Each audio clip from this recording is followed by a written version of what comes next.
Good morning, good evening, good afternoon, wherever, however, and whenever you watch. I want to thank you guys for tuning in to another episode of The Chop Shop. And for today's episode, we're going to be talking about spring sports. That's baseball, softball, and track and field. We're going to be talking about key players, key returners, coaches, and predictions for the upcoming season. We're also going to be talking about how fall sports was canceled, except men's basketball and women's basketball. But football, volleyball, and even the new soccer program that was instated this year was canceled because of COVID-19. So fall sports like football, volleyball, and soccer were canceled this year because of complications with COVID-19. Players from each team contracted the virus, which led to canceling activities like workouts, practices, and eventually games. So a really big letdown, a disappointment because with last year being canceled, a lot of players, a lot of student athletes had high hopes of returning this year, and may finish the season out, doing it again, because some of them are seniors that are coming back to play their extra year, and now it's canceled again. So just a sad thing to hear that some of the fall sports were canceled. Like I said, men's basketball and women's basketball are still resuming. It seems like they have a handle on the COVID-19 situation. Their players are following protocol. So yeah, that is really on the fall sports that is resuming to this day. But other than that, every fall sport other than women's basketball and men's basketball are canceled. And it's really scary to think because it kind of, worries me about the future. If this COVID-19 situation, doesn't get better, will we ever play sports again? Or will we have to play sports with a mask on, all the time? Which is, it's a little odd, but it's something that's really serious in this world. And, I know sports can be looked at as just a game, but for some people it's a lifestyle. It's a passion. So when their season gets canceled like that, it just hurts to the core because they put so much time, so much effort, so much practice, so much work into their craft, into excelling whenever the lights come on, whenever it's game time, and all that work goes to waste because of a disease that's taking over the world. So it just worries me about the future. I just really hope that us as a nation can get this COVID-19 situation handled so we can go back to living like normal people, doing normal things without having taken precautions and doing other things. But yeah, I just really hope that this situation can be handled so we can continue playing sports at EWC and all over. Now let's jump into baseball. Now I want to start with some key players that are going to play a big role in this year's success. Let's start with senior Marcus Judd. So Marcus Judd is a fifth-year senior, transferred from the College of Central Florida, and has been at EWC for 3 years. He's a great leader, great guy on and off the field. Just like him and many other guys on the team, last year was his real senior year, and unfortunately COVID-19 cut their season short and kind of took away their real senior year, took away their last final year of being an athlete. And the NAIA gave senior athletes another chance, another year of eligibility for them to come back this year and really finish out their senior year on a good note, on a high note, to finish it the way they wanted to. And I applaud that. Most people, they want to get it done with. They want it to be over. The tired of the regiments, the rituals, the practices, all that. But he chose to come stick it out for another year and really finish his career on the right note. Now, another player that I wanted to spotlight was senior pitcher Julio Flores. Now, EWC pitching staff has kind of been below the average these last couple years, but in order for EWC's baseball team to really succeed, Julio and the rest of his pitching staff have to perform. Now, he has been a workhorse for the last 4 years of his career at EWC and has done nothing but great things. He had a few injuries that set him back, kind of slowing his playing time, Didn't really get a lot of reps in a couple years, but now that he's fully healthy and ready to get back in action, I have no doubt that he will have a fantastic senior year. All right, my last key player is outfield senior Freddie Torres. Now, Freddie Torres did transfer from Seminole State College 2 years ago to EWC, and he has been a great addition to the team. A great bat, great hitting average, great fielding numbers. There's no doubt that he is a big part into EWC baseball's success. And I know in the past he's had some problems with suspension, with grades, and it's kind of hindered him from getting on the field as much. But if he's able to keep everything up and stay on the right track, he is a key part into EWC's success. So now let's talk about some returners. Outfielder Damani Thomas has been at EWC for 3 years and has battled a hamstring injury for 2 of those 3 years. Now, this past year was his first year seeing some action, and he really broke out. Had a great batting average, was hitting some home runs, and he really became a key piece in the lineup in order to keep the train going. Scored a lot of runs. Really was a key part in that lineup. Another key returner, or another returner that I like to talk about, is sophomore pitcher Noah Santiago. Like I said earlier, EWC's pitching staff has kind of been below average these last couple of years, and they really need some guys to get the ball rolling, close out games, stay consistent, throw strikes. And Noah Santiago is one of those guys.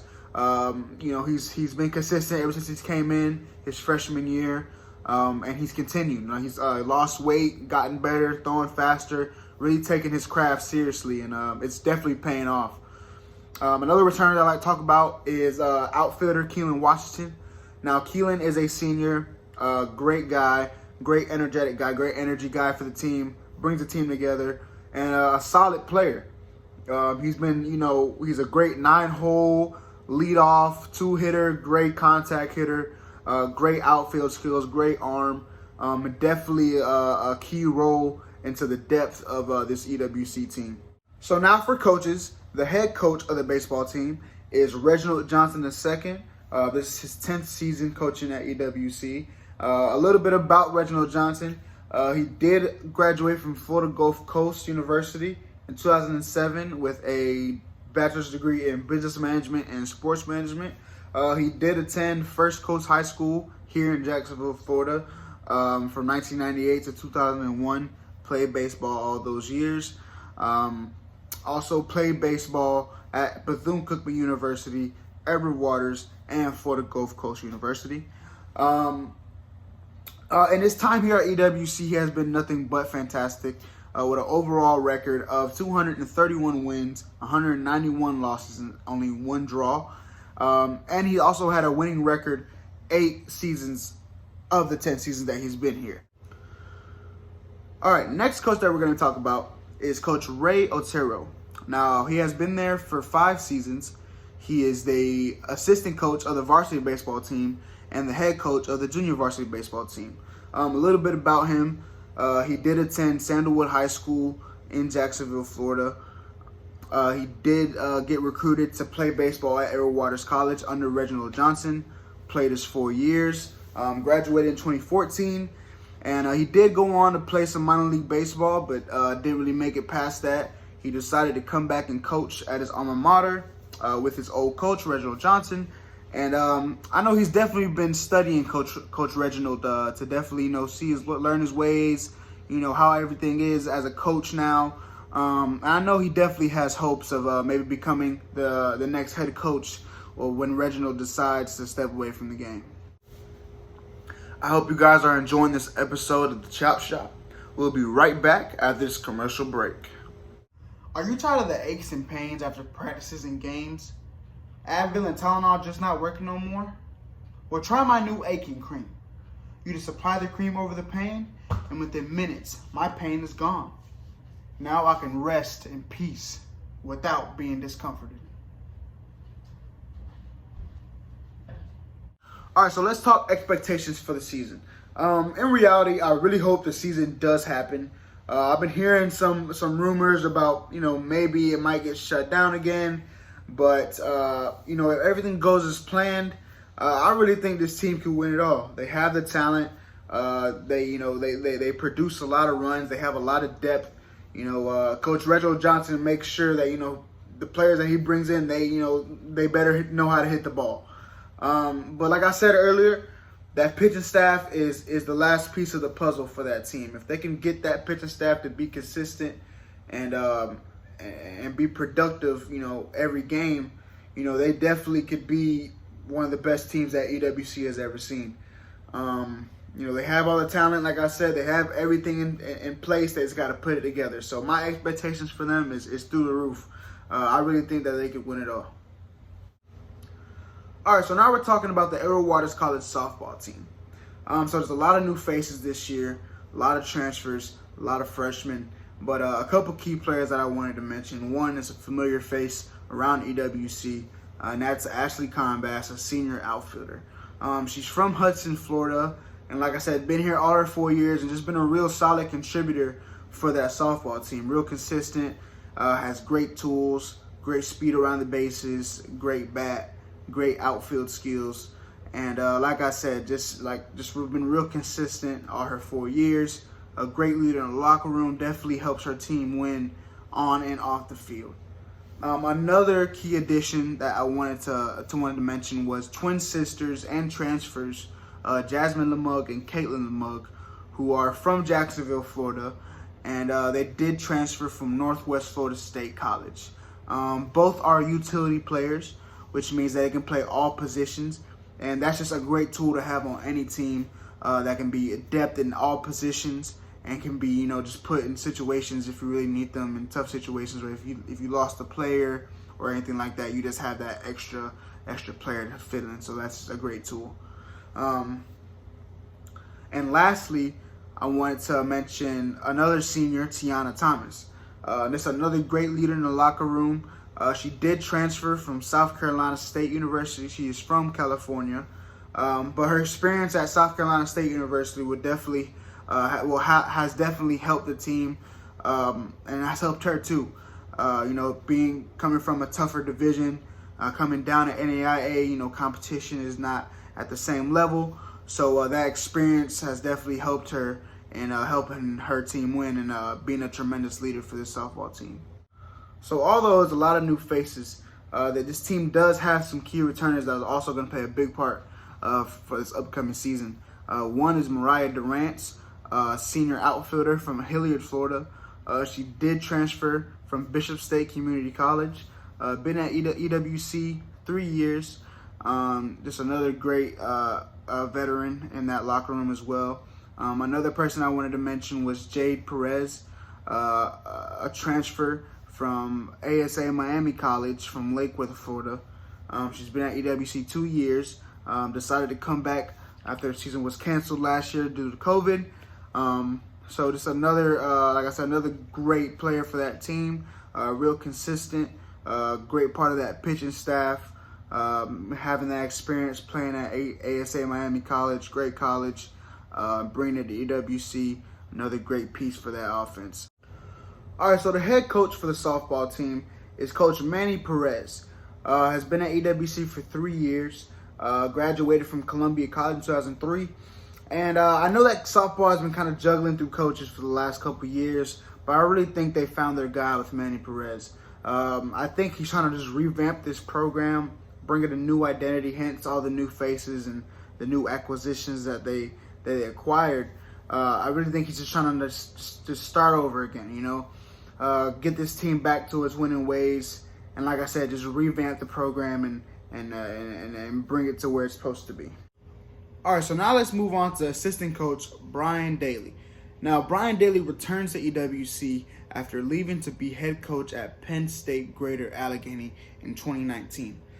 Daly was previously the 5th head softball coach at EWC in program history. He is a native of Beloit, Ohio, and also spent some time growing up in Pittsburgh, Pennsylvania. Prior to him coaching at EWC, Coach Daly was the head coach at Westside High School from 2013 to 2015, where he led the Lady Wolverines to 32 wins and some of their best seasons.